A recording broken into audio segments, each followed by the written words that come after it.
रामकृष्ण हरी नर्मदे हार नर्मदा परिक्रमा पायी करत असताना आम्ही ज्या गावात आलेलो आहे ते बखतगडे.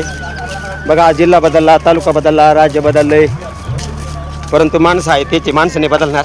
9चे 9 जण आम्ही आज या ठिकाणी या जागेत आगमन झालेलं आहे. बघा, हा बाजार आहे बखतगडे.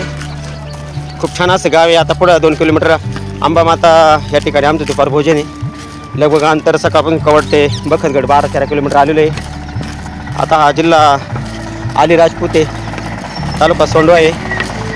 हर हर नर्मदे, हर रामकृष्ण हरी नर्मदे हार नर्मदा परिक्रमा पायी करत असताना आज 37 दिवस झाले आम्हाला ओंकारेश्वर गोघाटावर नर्मदा परिक्रमा उचलली. बघा, मी तुम्हाला जिल्ह्यांची नावं सांगतो आहे. पहिला जिल्हा मध्य प्रदेशामध्ये खंडवा गेला, नंतर खरगोन जिल्हा गेला, नंतर बडवानी जिल्हा गेला. बघा, 3 जिल्ह्यामधून आम्ही नर्मदा परिक्रमा करत असताना मध्य प्रदेशामधून तीन जिल्ह्यातून आलो, खंडवा, खरगोन आणि बडवानी. बघा, आता पुढं मग आपल्या शुलपाणी लागलं. शुलपाणीमध्ये आपला नंदुरबार जिल्हा. आपल्या नंदुरबार जिल्ह्यामध्ये 2 तालुके आहेत. पहिला धडगाव, नंतर अक्कलकुवा. मग नंदुरबार जिल्हा गेला, नंतर पुढं गुजरात राज्य लागलं. गुजरात राज्यामध्ये बघा, पहिला नर्मदा जिल्हा लागला, नंतर नर्मदा जिल्हा गेला आणि नर्मदा नंतर भरूच जिल्हा लागला. भरूच जिल्हा गेला, नंतर उत्तर तटाने चालत असताना परत भरूच जिल्हा लागला, म्हणजे भरूच. नंतर बघा, परत नर्मदा जिल्हा लागला.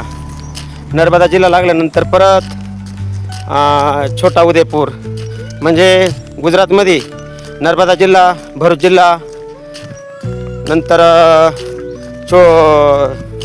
छोटा उदयपूर, हे 3 जिल्हे लागले. 3 जिल्हे लागले कुठं? गुजरातमध्ये. आणि आता बघा, आता काही मिनटातच आम्हा हे गाव दिसते बखतगड. दिसते तुम्हाला बखतगड? बघा, आता सगळं आमचा ग्रुप चाललेला आहे. हा बखतगड आम्ही आता काही मिनटातच आम्ही मध्य प्रदेशमध्ये जातो आहे. हे गुजरात राज्य संपत आहे. गुजरात राज्यामध्ये सकाळी आम्ही कवट तालुक्या, म्हणजे कवट या इथून जवळजवळ 12 किलोमीटर आलेलो आहे. कवट तालुका आहे, जिल्हा छोटा उदयपूर आहे. आता लागला आहे हा जिल्हा अलीराजपूर, तालुका सोंडवा आणि बखतगड आहे. हे गाव कोणते? बखतगड आहे. बघा, मध्य प्रदेश लागलेले आहे. आता बघा, अजून मध्य प्रदेशमध्ये आता आजचा प्रवास चालू आहे आमचा. मध्ये एकूण 3 राज्यातून ही परिक्रमा चालू आहे. मध्य प्रदेश, आपला महाराष्ट्राचा नंदुरबार, गुजरात आणि आता पुन्हा मध्य प्रदेश उत्तर तटाने चालू आहे हा प्रवास.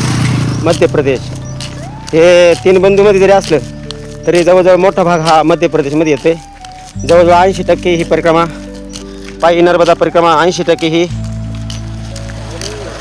मध्य प्रदेशमध्ये चालते. आपला गुजरातचा भाग हा फक्त 15%. आपला महाराष्ट्राचा 5%.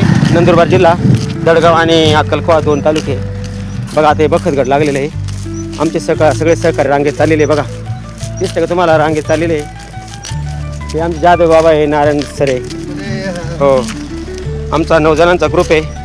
आज 37 दिवस झाले. नर्मदा मैया सुखात आनंदाने नर्मदा परिक्रमा आमच्याकडून करून घेते, पायी परिक्रमा. बघा, आता या ठिकाणी नाव सुद्धा बदलले. बघा,